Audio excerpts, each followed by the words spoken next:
since Jordan and Altuve have been back, the Astros are 4-0 with Yiner behind the plate and 1-5 with Maldonado behind the plate. And it's the ERA. Listen, he's gonna catch for JV, and Dubon's gonna play center for JV. But the playing Kessinger at first base because he's a better fielder than Yiner is the most. It's simply an amazing.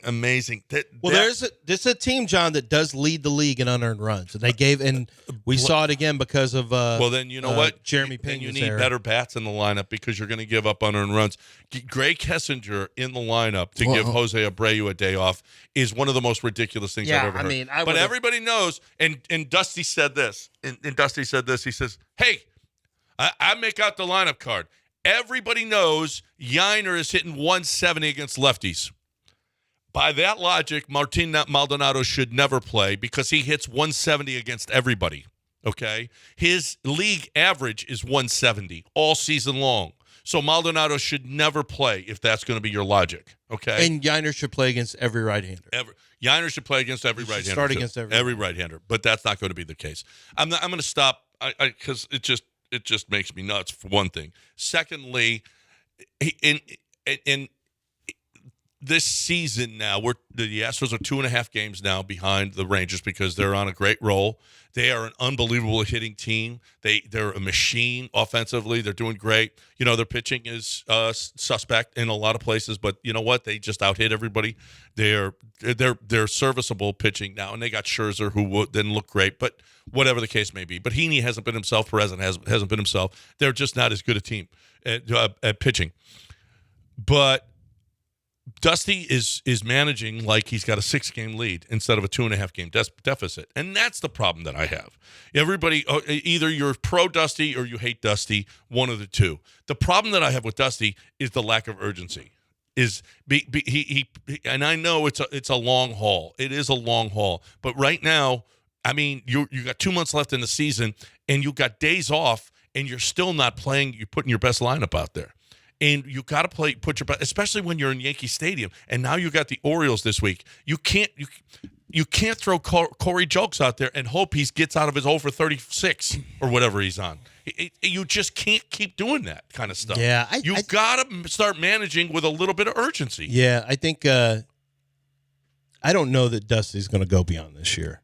I think at the end of the day, when you look at everything, you know, an unwillingness to play the best catcher more is just the guy. Well, especially the guy who's the future of your team. And I get what you see in Maldonado, and a lot of it has to do with leadership or whatever. And I'm fine with that. But I feel like at some point, if they take a look at the job that Dusty did this year, there's going to be some concerns about how the lineup was. Mm-hmm. You didn't have your best lineup in frequently. I don't think I've ever seen Jordan pull a ball like that and golf it out of here. I don't know how. Look, it's a short porch. I don't know how he hit that out. Did you see where with the 2 home runs the day before? The only stadium in America that would have been out was Yankee Stadium. Yeah, and that Jordan homer would not have been a homer anywhere else. No. It would have been off the wall everywhere. Yeah. It would have been off the wall everywhere. It's a ridiculously short porch, and the Yankees' inflated statistical superiority is just flat out wrong because of that field. Maldonado coming up with the home run. Listen, I'm not going to complain anymore about Maldonado. Maldonado has actually been hitting a lot better than Jose Abreu has, if you want to know the truth. Jose Abreu is a disaster right now. He looks horrible. He went from being serviceable Abreu back to being bad Abreu. And this is baseball, but he really wasn't. Like, we had to deal with this with Yuli last year. This is really not what Astros fans were hoping for. This kind of roller coaster ride where the highs are good. It was. I would definitely take that other Abreu. Yeah, I would definitely take him. I mean, you know, he's not the same Abreu that he was, but when he's playing like this, it's like terrible. His swing. His plate discipline is bad. Some of the pitches you can just tell he has no confidence because he is just hacking at some bad pitches, and they can get him to chase badly. And it's bad enough when you have Angel Hernandez behind the bump. That's bad enough at any point to have that. then you're going to expand your zone yourself. That's just not going to work. Him and Maldonado right now. Although Maldonado again. I mean, Maldonado and Jake, that series, Maldonado and Jake had they had RBIs in single games together with themselves back to back. Yeah. So let's move on to Jake Myers. Okay. Let's move on to one of the great hitters. Okay. Your dad sent you a text that said. He sends me texts and phone calls all the time. He thinks, okay, let me just tell you his opinion. He thinks Jake Myers has an IQ of 70. He thinks Jake Myers looks confused at all times, even when he catches an out and runs back into the infield, runs back to the dugout. He thinks that he looks like he's lost, like he's not sure where he's going. He did like him better once he cut his hair.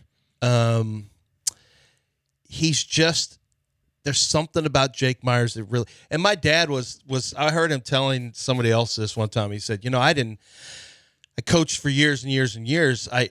When we were here, when I grew up here in high school, my dad coached at University of Houston and had a high school and then University of Houston. We would, he watched Astros back then. And then for years he was, on the move. He was at University of Cincinnati. He was at Cleveland. He was at LSU. He was at Tulane. He was, wherever, Buffalo Bills, Pittsburgh Steelers, Arizona Cardinals. He didn't get to watch Astros baseball. Grew up loving baseball. So now, since he's retired, he's been locked in on Astros baseball, and he watches it all the time. And for some reason, Jake Myers is just, it started sometime early last year, and Jake just can't get out of the way of the bullets. And I called my dad. I sent a video of Jake Myers' 3-run home run, and he said, only Ruth, DiMaggio, and Mantle have been Jake's equal in Yankee Stadium. This is after the 3-run homer. And I'm not sure any of them had 2 3-run homers. Then, not in this Yankee Stadium. Zero. None had it in this Yankee Stadium. Then Jake Myers hits a second 3-run homer. And I said, that's his second 3-run homer of the day.